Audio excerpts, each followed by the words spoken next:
Why did I throw my sister's cat off the balcony? I was sitting in my roach-infested studio when my sister called me crying. Sis, my rent just went up. I need $2,000. Cassandra, when I told you I would help until you got back on your feet, I didn't mean 3 years of me funding your life while you did nothing to help yourself. She didn't respond, and just added my parents to the call. As soon as they joined, I knew what was coming. We know you can afford more. Don't be greedy, you know your sister suffers from mental health issues. Oh, I knew. Because they never let me forget. I just sent her $1,300 and called it a day. The next morning, I was eating ramen noodles for breakfast when she texted. My therapist says I need a cat for emotional support. An hour later, she sent me a link to some exotic breed that cost $1,000. My hands were shaking from exhaustion. I'd been pulling double shifts just to cover last month's emergency. But somehow I found myself at the ATM again. The cat arrived the following week. This beautiful Russian blue she named Mr. Whiskers. For exactly 3 days, everything was quiet. Then came the text about special food, special litter, special everything. My parents called before I could even respond. It's just cat food. Stop being so difficult. I remember staring at my phone, thinking about how I'd vouched for her with my friend who managed a call center. Perfect job, work from home, choose your hours, no video calls required. She quit on day 2 because the computer screen gave me anxiety. My friend hasn't spoken to me since. That's when something inside me finally snapped. I blocked her number and texted my parents. I'm done. She can figure it out herself. 2 days of silence. Then my dad called and his voice was different. Quiet. Too quiet. You need to come to Cassandra's apartment. Now. My stomach dropped. The way he said it, I thought she'd done something to herself. I drove there so fast I don't even remember the route. When I got there, the door was open. My whole family was crowded in her living room. Parents, aunts, even my cousin who never shows up to anything. They all looked at me like I was a murderer. Cassandra was sobbing on the couch, mascara running down her face in these perfect black streams. You killed him, she wailed. You killed Mr. Whiskers. My mom grabbed my arm, her nails digging in. Come see what you did. They dragged me to the balcony, and there was Mr. Whiskers, laid out on one of her patio chairs like he was sleeping. You poisoned him while I was on my walk today, Cassandra shrieked, because I couldn't afford his special food after you cut me off. Something felt wrong.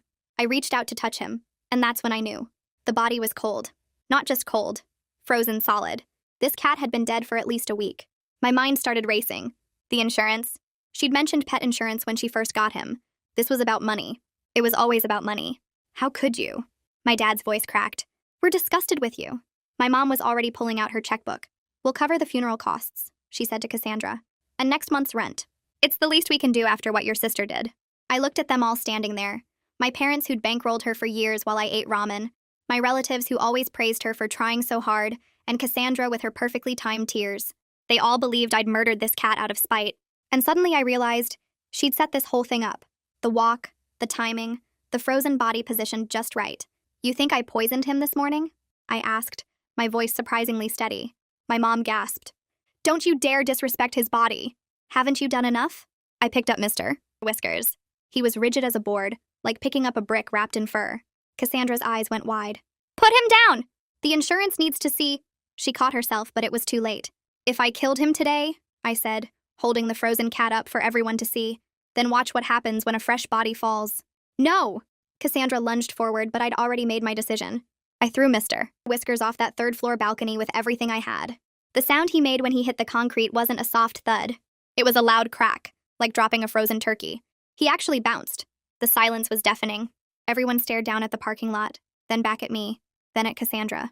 That cat's been dead for at least a week, I said. Fresh bodies don't bounce. Cassandra's face went white. Maybe rigor mortis, but even she knew how stupid that sounded. You could see it clicking in everyone's heads. The way she'd called them all here. The specific timing. For the first time in 3 years, she had nothing to say. Luckily, I didn't have that problem. And by the time I was finished, well, let's just say I wasn't the only one throwing things off the balcony. I stood there on the balcony watching my entire family stare down at the parking lot where Mr. Whiskers' frozen body had shattered on impact. The silence stretched for what felt like forever, before Aunt Gwendolyn broke it with a quiet statement. My parents looked at Cassandra, then at me, then back at the parking lot, their faces showing the exact moment their certainty cracked. You could actually see it happening, like watching ice break apart on a frozen lake. My dad's mouth opened and closed without any sound coming out. My mom's hand went to her throat. Cassandra started stammering about how maybe the freezer in her apartment malfunctioned and somehow froze him without her knowing. Nobody was buying it, and I could see it in their faces. The excuse was so weak it actually made things worse. My dad stepped forward and asked her directly when she last saw Mr. Whiskers alive. She couldn't give a straight answer, just kept repeating different versions of a few days ago, while her eyes darted around looking for an escape. First it was 3 days, then maybe 4, then she wasn't sure exactly. Each change made her look guiltier. My mom tried to salvage the situation by suggesting we all just calm down and discuss this rationally inside. But my cousin, who never speaks up at family gatherings, said flatly that frozen bodies don't lie. Then he asked Cassandra point blank if she killed her own cat for insurance money. The accusation hanging in the air made Cassandra's face go bright red. She opened her mouth to protest, but nothing came out at first. I jumped in before she could recover and told them all about the job I got her with my friend at the call center. How she quit after 2 days because of anxiety, even though there were no video calls, and she could choose her own hours. My friend hasn't spoken to me since because I vouched for Cassandra, and she made me look like an idiot. The family members who didn't know about this exchanged uncomfortable glances. I saw my dad's jaw tighten. Cassandra tried to redirect by crying harder and saying, "I've always been jealous of her, that I've never understood her mental health struggles." But Aunt Gwendolyn cut her off and said that mental health issues don't explain insurance fraud. My mom started to defend Cassandra but stopped mid-sentence when she realized she had no actual defense for a frozen cat. What could she possibly say? That depression makes you freeze dead animals? My dad asked Cassandra directly about the pet insurance and how much the policy was worth. She refused to answer at first, shaking her head and looking at the floor. But when he threatened to call the insurance company himself right now, she admitted it was a $5,000 policy. I felt my hands shaking because that was more than I'd given her in the last 4 months combined, and she was planning to pocket it all. $5,000 for a cat I'd bought her in the first place. I finally let loose everything I'd been holding back for 3 years, my voice getting louder with each sentence. The double shifts, the ramen for breakfast, the constant emergency texts, the guilt trips from my parents every single time I hesitated to send money. My mom tried to interrupt, but I didn't let her. I just kept going until every ounce of resentment was out in the open. I told them about eating the same meal for weeks straight while Cassandra posted photos of restaurant brunches on social media. About working until my feet bled while she slept until noon. About the roaches in my studio apartment that I couldn't afford to leave because every extra dollar went to her fake crises. My dad's face did something I'd never seen before. This mixture of shame and anger that made him look 10 years older in about 30 seconds. He asked Cassandra if she'd been lying about other emergencies too, and the way she wouldn't meet his eyes told everyone the answer. Aunt Gwendolyn said quietly that she'd been suspicious for a while but didn't want to cause family drama. That made my mom whip around to stare at her, but Gwendolyn just shrugged. My mom made one last attempt to defend Cassandra by saying that even if she made mistakes, I didn't have to throw a dead cat off a balcony like a psychopath. I pointed out that I threw a frozen cat off a balcony to prove it was frozen, and if that made me a psychopath, then what did faking a pet's death for money make Cassandra? Nobody had an answer for that. The silence was even heavier than before. Cassandra suddenly switched tactics and started apologizing, saying she'd been so depressed and desperate and didn't know what else to do. But I was done falling for her performance, so I asked her exactly when Mr. Whiskers died and what she did with the body while waiting to stage this scene. She couldn't answer, just kept crying and saying she didn't remember, which made it even more obvious this was planned. You don't forget putting a dead cat in your freezer. You don't forget keeping it there for over a week. You don't forget thawing it out just enough to position it on a chair for maximum dramatic effect. My cousin pulled out his phone and started tapping at the screen while everyone stood there in shocked silence. He scrolled for a minute and then started reading out loud about pet insurance fraud being a misdemeanor in our state, with fines up to $10,000 and possible jail time depending on the amount involved. Cassandra's face went from white to almost gray, and she reached out like she was going to grab the phone from his hands. She started begging him to put it away, her voice getting higher and more panicked with each word, saying this was a family matter and we didn't need to bring legal stuff into it. My cousin just kept reading, his voice flat and factual, about how attempting to defraud an insurance company was taken seriously and could result in criminal charges even for first-time offenders. Aunt Gwendolyn stepped forward and said this stopped being just a family matter the second Cassandra tried to frame me for animal cruelty in front of everyone. She pointed at me and then at Cassandra and said that if the cat had actually been freshly dead, I would have looked like a complete monster throwing it off the balcony, and that was clearly part of Cassandra's plan all along. My mom opened her mouth to protest, but Gwendolyn held up her hand and told her to be quiet for once, and actually listen to what was happening instead of automatically defending Cassandra like she always did. The sharpness in Gwendolyn's voice made my mom's mouth snap shut, and she actually took a step backward. Gwendolyn kept going, saying she'd watched this pattern for years, and it was time someone in this family faced some actual consequences for their actions instead of getting bailed out over and over. I pulled out my phone with shaking hands and opened my banking app. I started reading off the transfers one by one, my voice getting steadier as I went through the list. $1,500 for rent in March. $2,000 for car repairs in April that apparently never happened since there was a nail salon charge the same day. $800 for medical bills in May. $1,000 for Mr. Whiskers. $600 for special cat supplies. Another $1,200 for rent in June. The numbers kept coming and I watched my dad's face change with each one. When I got to the total and said it was over $20,000 in 3 years, my dad made this choking sound and grabbed the back of the couch. His face went from shame to pure anger in about 5 seconds, and he stared at Cassandra like he'd never seen her before. My mom tried to argue that I made good money so I could afford to help my sister, and that's when I completely lost it. I told her I made decent money, but not great money, and I'd been living in a roach-infested studio apartment eating ramen noodles for dinner, because every single extra dollar went to Cassandra's fake emergencies. My voice cracked when I said I hadn't bought new clothes in 2 years, except for work uniforms, and I hadn't gone on a vacation since college because I couldn't afford it. I told her about the double shifts I'd been working until my feet bled and how I'd been so exhausted I could barely function, but I kept sending money anyway because they made me feel like a terrible person if I didn't. My hands were shaking so hard I almost dropped my phone and I could feel tears starting, but I was too angry to actually cry. Cassandra suddenly jumped up and made a run for her bedroom, but my dad moved faster than I'd ever seen him move. He blocked the doorway and told her to sit down, and his voice had this cold quality I'd never heard before in my entire life. Even my mom didn't try to defend her this time, just stood there with her hand over her mouth.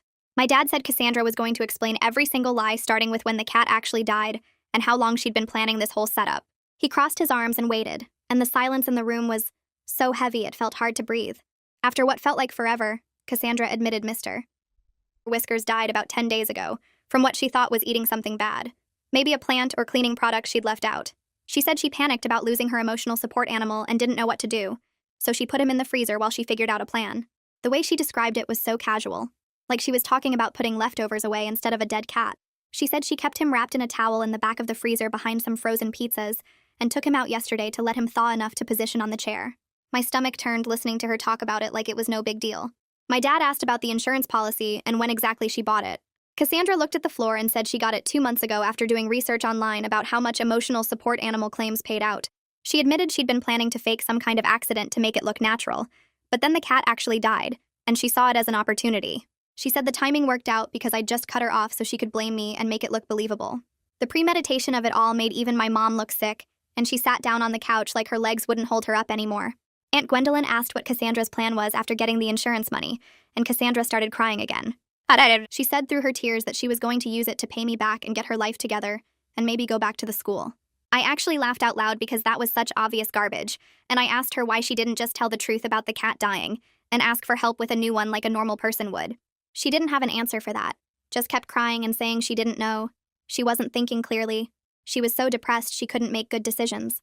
My cousin pointed out that Cassandra's story didn't make any sense because she'd called the whole family here to witness me supposedly killing her cat. He said that meant she was planning to frame me as part of the insurance claim and probably use everyone's testimony to back up her story. Cassandra tried to deny it, but he kept pushing, asking why else she would stage such a big scene with so many witnesses if she wasn't planning to use it somehow. He said the insurance company would have wanted proof and statements, and she'd set it up perfectly to have a whole room full of people who saw me get blamed. Cassandra opened her mouth and closed it again without saying anything because there was no good answer. I remembered something and asked Cassandra about the walk she was supposedly on when the cat died this morning. She froze completely and her eyes went wide. I realized right then that there was no walk at all and she'd been hiding somewhere in the apartment waiting for me to arrive and discover the body. I asked her where she'd actually been and she wouldn't answer, so I asked my dad if he'd seen her when he got here. He said the apartment door had been unlocked, but Cassandra came out of her bedroom a few minutes after everyone arrived, claiming she'd just gotten back from her walk. My dad looked at Cassandra and demanded to know if that was true, if she'd been hiding in her bedroom the whole time. When Cassandra didn't deny it, just sat there crying, my dad actually looked like he might throw up and he had to sit down next to my mom. My mom made this sound that wasn't quite crying, more like all the air leaving her body at once. She pressed both hands against her face and her shoulders started shaking. Nobody moved to comfort her. Aunt Gwendolyn watched my mom for a few seconds before speaking in this gentle but firm voice that somehow made everything she said hit harder. She told my mom that she didn't want to know how bad things were because it was easier to pressure me than deal with Cassandra's real problems. The words just hung there in the air and my mom kept her hands over her face. I watched my dad stare at the floor and realized he knew Aunt Gwendolyn was right. The whole room felt heavy with that truth. My cousin shifted his weight and looked uncomfortable but didn't disagree. Even Cassandra stayed quiet, probably hoping everyone would forget about her if she just sat there long enough. My dad lifted his head and looked directly at me. He asked how much money I'd actually sent Cassandra over the 3 years, including everything that wasn't in my bank app. I pulled out my phone with shaking hands and started going through everything. The Venmo transfers to her friends when she claimed she couldn't access her account. The cash I'd handed over during family dinners. The times I paid her landlord directly because she said she was about to be evicted. The utility companies I called with my credit card because her power was supposedly getting shut off. I added it up twice because I couldn't believe the number. Almost $30,000. My voice cracked when I said it out loud. My mom's hands dropped from her face and she said that couldn't be right, there was no way. I turned my phone screen toward her and scrolled through the records. Month after month of transfers and payments and emergency loans that were never emergencies. Her face did this thing where all the color just drained out and her mouth opened, but no sound came out. She looked at my dad like she was waiting for him to say I was lying, but he was staring at my phone screen with this sick expression. Cassandra sat up straighter and wiped her eyes. She said she'd pay me back every penny if I just didn't report the insurance fraud. Her voice had this desperate edge to it, like she was trying one last manipulation. Before I could respond, my dad told her to shut up. Just flat out told her to be quiet. Then he turned to me and asked what I wanted to do. The question caught me off guard because I realized he was right. This was the first time in 3 years that anyone in my family had asked what I wanted instead of what Cassandra needed. I opened my mouth but couldn't get words out at first. My throat felt tight and my eyes were burning, but I refused to cry in front of them. I told them I was done giving Cassandra money. Done being the family ATM. Done being guilted into funding her lifestyle while I struggled to pay my own rent. My mom started to say something about family obligations, but I cut her off before she could finish. I said family obligations go both ways, and Cassandra had never once helped me, or even tried to improve her own situation. She'd just taken and taken and taken, while everyone made excuses for her. The silence that followed felt amazing. Nobody argued. Nobody told me I was being too harsh or that I needed to understand Cassandra's struggles. They just sat there and absorbed what I'd said. My dad nodded slowly like he was finally understanding something he should have seen years ago. My cousin cleared his throat and said he could help me file a police report about the insurance fraud if I wanted to go that route. Cassandra's head snapped up and she started begging. She said she'd do anything, get a job, pay me back, just please don't involve the police. The words came out in this rush like she thought if she talked fast enough she could fix everything. I looked at her and felt nothing. No anger, no pity, just this complete emptiness where my sympathy used to be. I told her I needed time to think about it, but either way I was never sending her another dollar.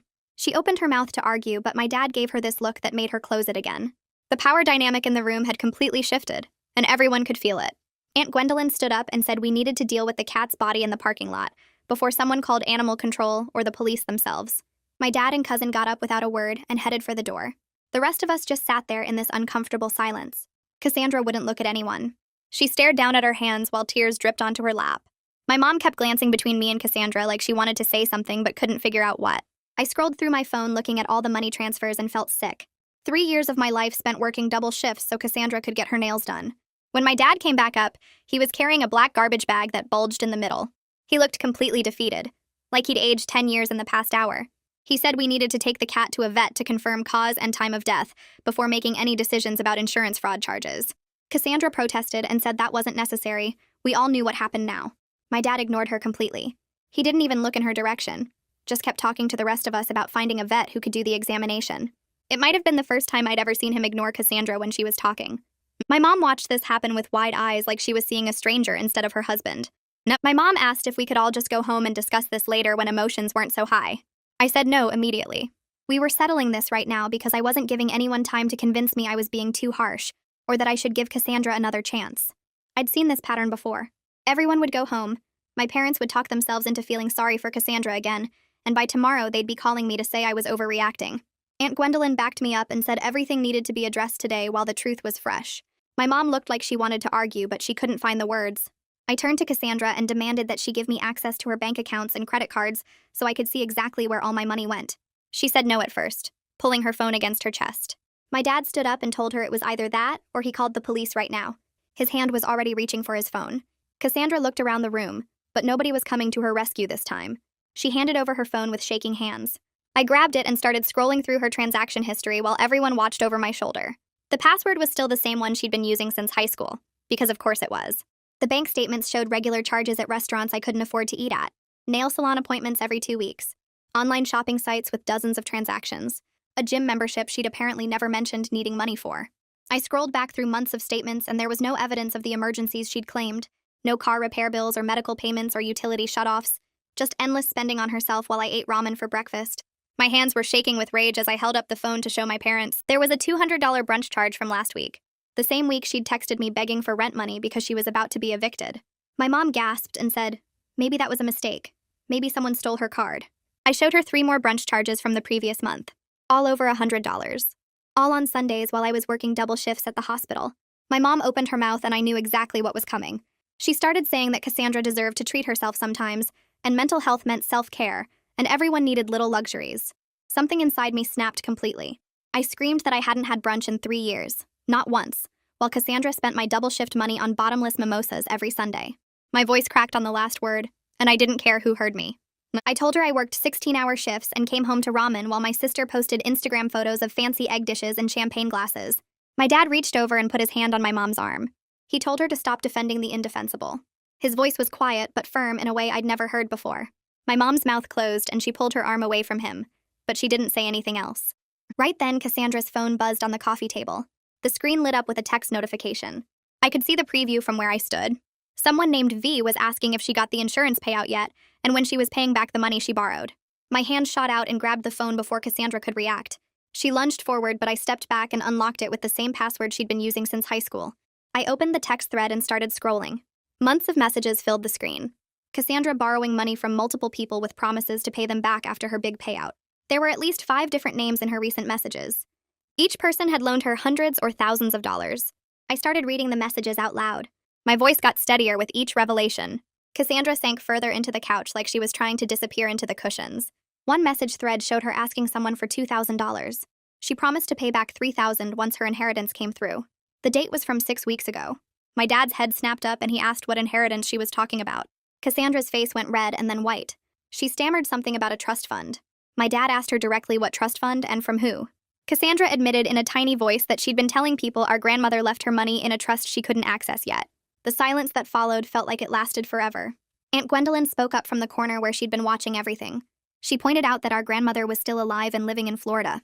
She'd just talked to her on the phone yesterday about her bridge club. The absurdity of the lie hung in the air. My cousin actually laughed. It wasn't a happy sound, but it broke some of the tension. He said something about how deep the lies went. My mom looked like she'd aged 5 years in the last hour. Her face had gone gray and she kept opening and closing her mouth without making any sound. My dad stood up. His movements were slow and deliberate. He looked at Cassandra and his face was completely blank. He told her she had 2 choices. She could come with him right now to the insurance company to cancel the claim and confess the fraud, or he would call the police and let them handle it. Those were the only 2 options. Cassandra started begging. She asked if there was a third option. My dad said no. Just those 2 choices. He pulled out his phone and looked at the time. He told her she had 60 seconds to decide. The countdown started. I watched the seconds tick by on the wall clock. Nobody moved. Cassandra looked around the room, but everyone avoided her eyes. She kept opening her mouth like she wanted to negotiate, but my dad's face stopped her. At 58 seconds, she whispered that she'd go to the insurance company. My dad nodded. He said I was coming too as a witness. Aunt Gwendolyn stepped forward and volunteered to drive us all since emotions were too high for safe driving. My mom said she was coming as well. Nobody argued with her, even though it felt like she was still trying to protect Cassandra somehow. My dad told my cousin to stay at the apartment. He needed someone here to prevent tampering with evidence. My cousin said he'd use the time to document everything with photos and videos. He already had his phone out and was taking pictures of the open freezer and the bank statements spread across the coffee table. We all moved toward the door. The car ride felt surreal. Aunt Gwendolyn drove while my dad sat in the passenger seat. I ended up in the back between my mom and Cassandra. The silence was broken only by Cassandra's occasional sniffles. I stared out the window and watched the buildings pass by. I felt absolutely nothing. It was like I'd used up all my emotions for the day, and now I was just going through the motions. My body was there, but my mind felt disconnected from everything happening. The insurance company building appeared after about 15 minutes. We parked and walked inside. The lobby was generic with beige walls and corporate art. A receptionist directed us to the claims department on the 3rd floor. We took the elevator up. At the insurance company office, we met with Elodie Sanderson. She was an investigator who came out to greet us in the waiting area. She took one look at our family dynamic and seemed to understand immediately that something serious was happening. Her eyes moved from my dad's stern face to Cassandra's tear-streaked cheeks, to my blank expression. She led us into a conference room with a long table and too many chairs. My dad explained the situation in surprisingly clear terms. He laid out the timeline of the cat's death and the frozen body and the attempted insurance claim. Cassandra sat there looking like she wanted to disappear through the floor. Elodie listened carefully and took detailed notes on a yellow legal pad. She asked Cassandra direct questions about when she purchased the policy. Cassandra answered in a whisper. Elodie asked when the cat actually died. Cassandra said about 10 days before the incident. Elodie asked what her intentions were with the claim. Cassandra tried to minimize everything. She said she just panicked and made bad decisions. Elodie wasn't having it. She pointed out that insurance fraud was a serious crime. She said voluntary confession might help, but it wouldn't erase consequences. There would be legal ramifications regardless. My mom reached across the table for Cassandra's hand. Cassandra pulled away. It might have been the first time she'd ever rejected mom's comfort. Elodie turned to me. She asked about the frozen cat and the balcony incident. I explained everything in a flat voice. The frozen body, the way it bounced when it hit the concrete, Cassandra's slip about the insurance needing to see the body, the whole elaborate setup with the family witnesses. Elodie's eyebrows went up. She wrote something down and underlined it twice. She said that attempting to frame a family member as part of an insurance fraud scheme significantly worsened the case. That elevated it beyond simple fraud into something more serious. Cassandra started crying harder. The sound filled the small conference room. Elodie just passed her a tissue box from the credenza and kept writing notes. Her pen moved steadily across the paper while Cassandra's sobs got louder. Elodie set down her pen and looked at my dad. She said she needed to keep the cat's body for a full veterinary examination to confirm the time and cause of death. My dad nodded and reached for the garbage bag he'd brought in from the parking lot. He handed it across the table to Elodie like he was passing over groceries, not his daughter's dead frozen cat. Elodie took the bag without even blinking, just set it carefully on the floor beside her chair. I guess dead frozen cats were just another Tuesday for her. She told us the vet results would take a few days to come back, but based on everything I described about the body being frozen solid, she felt confident about the timeline. Cassandra's sobs got quieter, like she was running out of steam. Elodie turned back to her notes and started explaining what happens next. She said the insurance company would definitely not be paying out the claim. Her voice was flat and professional when she said they'd likely be pursuing criminal charges given the clear signs of planning and attempted fraud. Cassandra's head snapped up and she started begging. She said she'd do anything. She'd withdraw the claim right now. Just please don't press charges. Elodie's expression didn't change at all. She explained it was out of her hands now and the legal department would be making the final decision about prosecution. My mom leaned forward and asked if there were any other options, any way to make this go away. Elodie looked at her directly and said no. There weren't any alternatives once fraud was proven with this much evidence. The room went quiet except for Cassandra's sniffling. Elodie gathered up her notes and stood, which seemed to be our signal that the meeting was over. We filed out of the insurance office in silence. The elevator ride down felt longer than the ride up. Nobody spoke until we got to the parking lot. That's when my mom started talking about getting Cassandra a lawyer, saying we needed to find someone good who specialized in this kind of thing. I stopped walking and turned to face her. I told her that was fine if she wanted to do that, but I wasn't paying for it. I said neither should they since they'd already spent years funding Cassandra's lifestyle while I ate ramen. My mom opened her mouth to argue, but my dad cut her off. He said I was right, that Cassandra needed to face real consequences for once instead of being bailed out. My mom looked at him like he'd just slapped her. She didn't argue, though, just pressed her lips together and got in the car. Aunt Gwendolyn drove us back to Cassandra's apartment where my cousin was waiting. He met us at the door with his phone in hand, looking pleased with himself. He'd spent the time documenting everything with photos and videos. He showed us pictures of the freezer with frost patterns where the cat had been stored. He'd found empty pet food containers in the trash that proved Cassandra hadn't been feeding him. The apartment itself told a story too. Expensive furniture and decorations everywhere that I'd unknowingly funded with my emergency money. Then my cousin showed us what he'd found in Cassandra's desk drawer. The original insurance policy paperwork was there, along with a notebook full of handwritten notes about how to stage an accident. There were different scenarios crossed out, timing plans, even a list of family members to invite as witnesses. The evidence was so clear it made me feel sick. This wasn't a desperate mistake. It was weeks of careful planning. I looked at my parents standing there staring at the notebook. I told them I was blocking Cassandra's number, and I didn't want them passing along any requests for money or guilt trips about me abandoning her. My dad nodded immediately and said that was fair. My mom started to protest, saying we couldn't just cut Cassandra off completely. I felt something hard settle in my chest. I reminded her that I didn't cut Cassandra off. I just stopped being her personal ATM, and there was a huge difference between the two. My mom looked like she wanted to argue more, but she just turned away instead. Aunt Gwendolyn touched my arm gently. She offered to let me stay at her place for a few days if I needed space from everything. I accepted so fast it probably seemed rude. The thought of going back to my roach-infested studio after all this felt impossible to handle. My mom made this dismissive sound and said I was being dramatic. Gwendolyn turned on her immediately. She said I'd earned the right to be dramatic after 3 years of being exploited and my mom needed to stop minimizing what had happened here. My mom's face went red, but she didn't respond. Before we left, I made myself look at Cassandra one more time. She was sitting on her couch surrounded by all the expensive furniture and decorations I'd unknowingly paid for over the years. She wouldn't meet my eyes, just stared at her hands in her lap. I told her I hoped she figured out her life, but I wouldn't be part of it anymore. Then I walked out without waiting for any response. I heard my mom call after me, but I kept walking. At Aunt Gwendolyn's house, I finally broke down and cried for the first time all day. She didn't try to hug me or fix anything, just let me sit on her couch and sob while she made tea in the kitchen. When she came back with 2 mugs, I started talking. Everything poured out. All the years of guilt trips and emergency texts and feeling like a bad person for wanting to keep my own money. Gwendolyn listened without interrupting. She told me that setting boundaries wasn't cruel. It was necessary. She said my parents' guilt about Cassandra's mental health didn't mean I had to sacrifice my own life and well-being. Her support felt like the first time anyone in my family had truly been on my side. instead of just trying to keep the peace. I stayed up late that night in her guest room, staring at the ceiling and feeling completely empty. The next morning, I woke up to my phone buzzing nonstop. 17 missed calls from my mom. I listened to her voicemail with my stomach in knots. She said I needed to reconsider pressing charges because it would ruin Cassandra's life, that I was being cruel and vindictive. I didn't call her back. Instead, I texted my dad and asked him to handle my mom because I couldn't deal with the guilt trips right now. His response came back within seconds. He said he'd take care of it and apologized for not seeing the situation clearly sooner. That message made me cry again, but in a different way. 3 days later, my phone rang with a number I recognized. Elodie from the insurance company. I answered and she got straight to the point. The veterinary examination confirmed that Mr. Whiskers died about 10 to 12 days before the balcony incident. The vet thought it was probably from eating some kind of toxic plant. Nothing suspicious about the actual cause of death. But the timeline proved everything. Cassandra had kept that body frozen in her apartment while she planned out her fraud scheme. Elodie said the insurance company was definitely pursuing criminal charges, and the prosecutor's office would be contacting me soon for a formal statement. I thanked her and hung up. Then I sat there on Gwendolyn's couch holding my phone and feeling absolutely nothing. No satisfaction, no anger, no sadness. Just this weird empty calm like I'd finally stopped carrying something heavy that I'd been holding for years. I texted Damon the next morning and asked if he wanted to grab coffee. He responded in under a minute saying he'd been waiting to hear from me and wanted to know what the hell was going on with my family.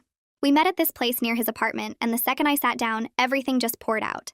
The frozen cat, the insurance fraud, the years of money I'd sent, all of it. His eyes got wider with each detail, and when I got to the part about throwing Mr. Whiskers off the balcony, he actually laughed out loud before catching himself. He said he couldn't believe Cassandra had the nerve to try framing me for killing a cat that was already dead. I told him about the insurance company pursuing charges, and he nodded like that made total sense. Then he pulled out his laptop and said we should look at apartments since I'd actually have money now. We spent the next 3 hours scrolling through listings, and I felt this weird excitement building in my chest. A 1-bedroom with actual windows and no roaches. A kitchen where I could cook real food. A bathroom that didn't have mold in the corners. Damon kept pointing out places near good restaurants and parks, talking about my life like it was something worth planning for instead of just surviving. For the first time in years, I wasn't thinking about Cassandra's next emergency or my parents' next guilt trip. I was thinking about where I wanted to live and what kind of furniture I'd buy and whether I wanted hardwood floors or carpet. 2 days later, I was sitting in Gwendolyn's living room looking at apartment applications when someone knocked on the door. Gwendolyn was in the shower, so I answered it, and there was my mom standing on the porch with red eyes and tissues in her hand. She pushed past me into the house before I could say anything. She started talking immediately about how I needed to call the insurance company and tell them it was all a misunderstanding. I just stared at her and said I couldn't drop charges I didn't file. The insurance company was handling it themselves because fraud is a crime against them, not against me.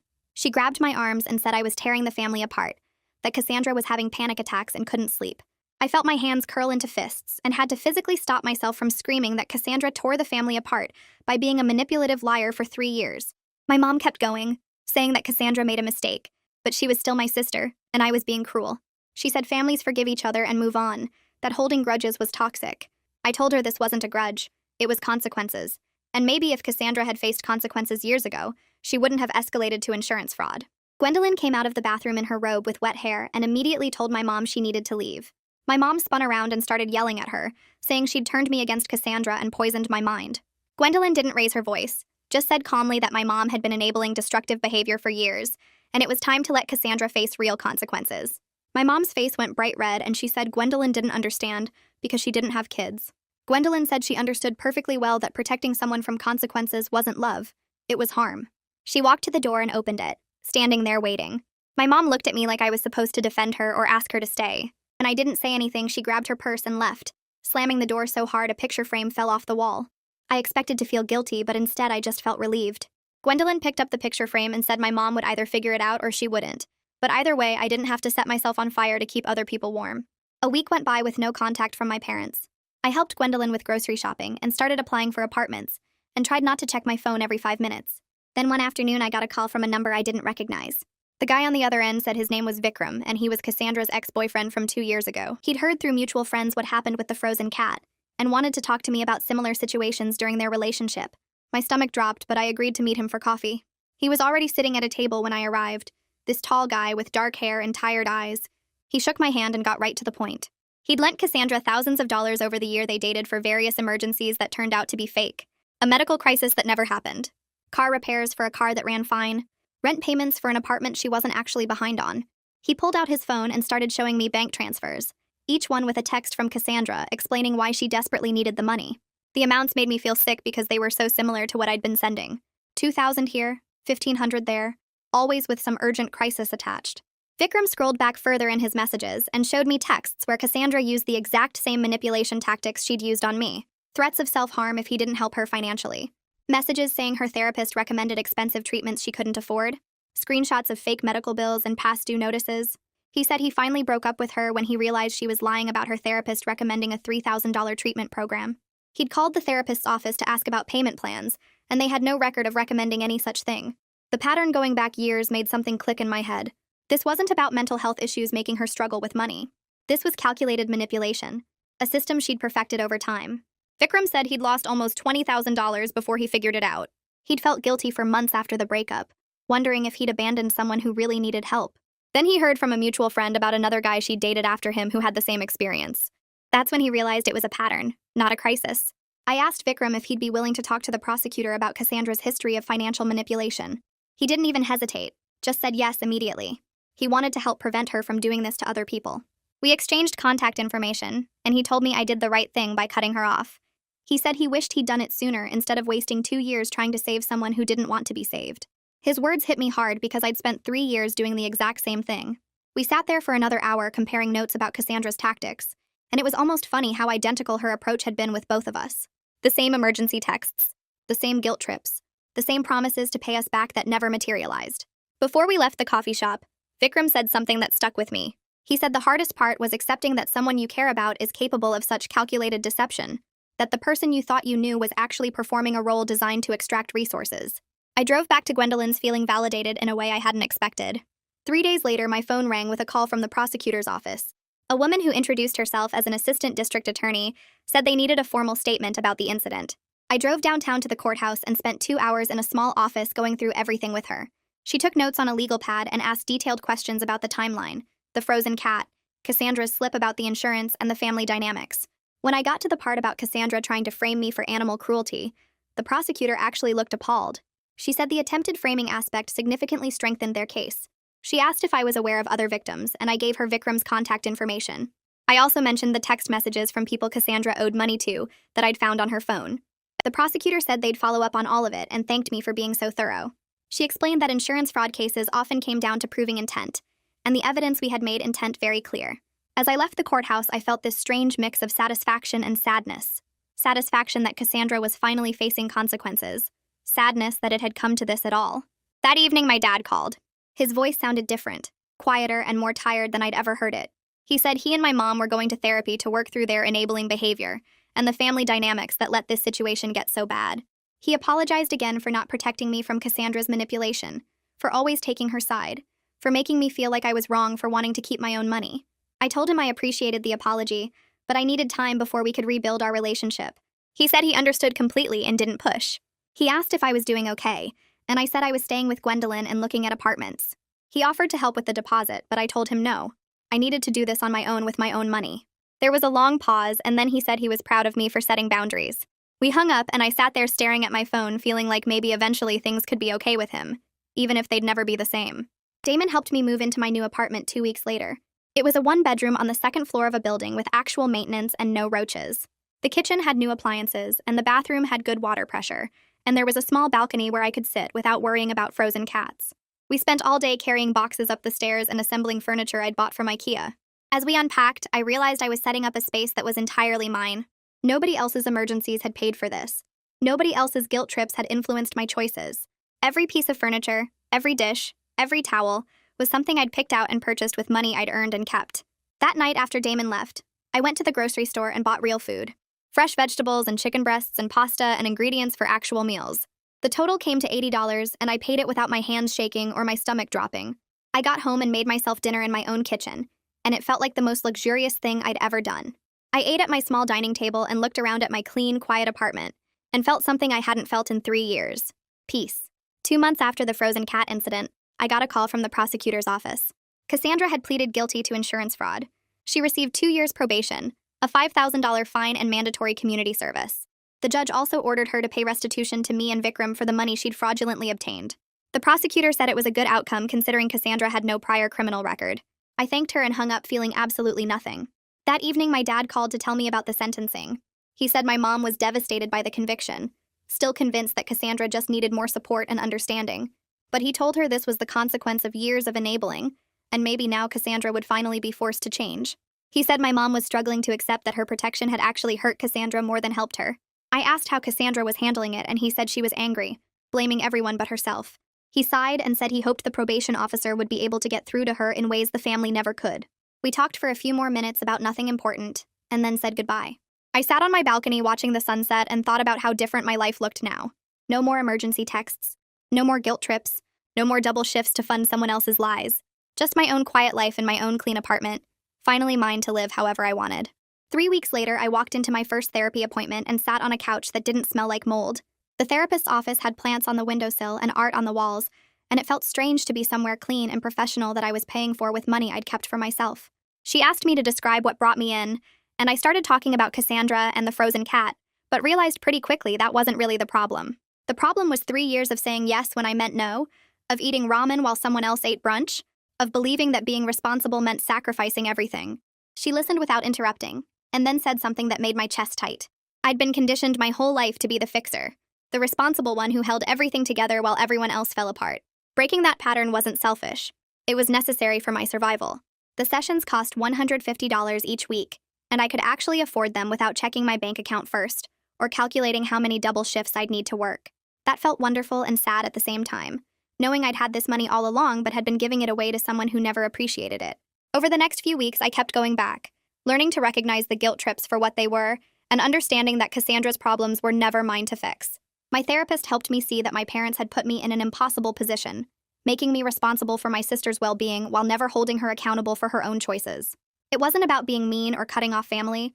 It was about recognizing that I couldn't help someone who didn't want to help themselves. One morning, about 2 months into therapy, my dad called and said he had something from Cassandra. I told him to bring it by, and he showed up that evening with a sealed envelope. I took it from him, and he left without trying to convince me to read it or respond, which felt like progress. I sat at my kitchen table staring at the envelope for probably 20 minutes before finally opening it. The letter was 3 pages long, handwritten, and covered in crossed-out words and tear stains. Cassandra apologized for everything: the lies, the manipulation, the frozen cat scheme, all of it. She said she'd been in denial about how bad her behavior had gotten, and that losing everyone's trust had forced her to look at herself honestly for the first time. The letter asked if we could eventually reconcile. Not now, but someday when I was ready, if I ever was. I read it once and then folded it back up and put it in my desk drawer. I wasn't ready to respond, and I wasn't sure I ever would be, but I also wasn't ready to throw it away. At my next therapy session, I mentioned the letter, and my therapist said that was perfectly okay. I didn't owe Cassandra forgiveness on any timeline but my own, and it was healthy to acknowledge that I needed space without feeling guilty about it. The lack of pressure to immediately make everything okay felt revolutionary, like someone had finally given me permission to put myself first. 4 months after blocking Cassandra's number, I ran into my mom at the grocery store. I was in the produce section picking out actual fresh vegetables when I heard her voice behind me.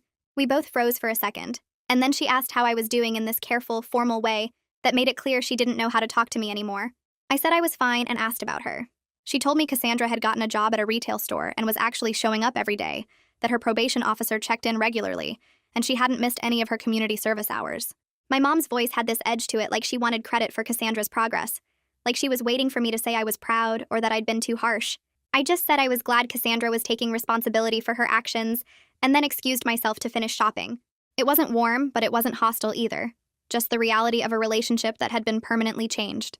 She didn't try to hug me or suggest we get coffee, and I didn't offer my new address or phone number. We were family, but we weren't close anymore, and maybe we never really had been. That evening, I sat in my clean apartment eating chicken and vegetables I'd cooked myself while Damon looked at vacation packages on his laptop.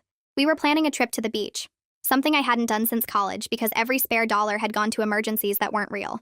He showed me pictures of hotels, and I picked one that was nice but not too expensive, still getting used to the idea that I could spend money on myself without guilt.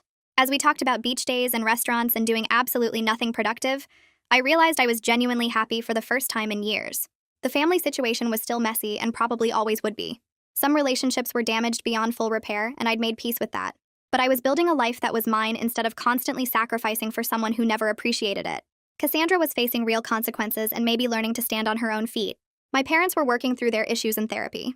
And I was finally free from the obligation to fix everything and everyone. It wasn't a perfect ending where everyone learned a beautiful lesson and came together for holidays. It was real, and it was mine, and that was enough.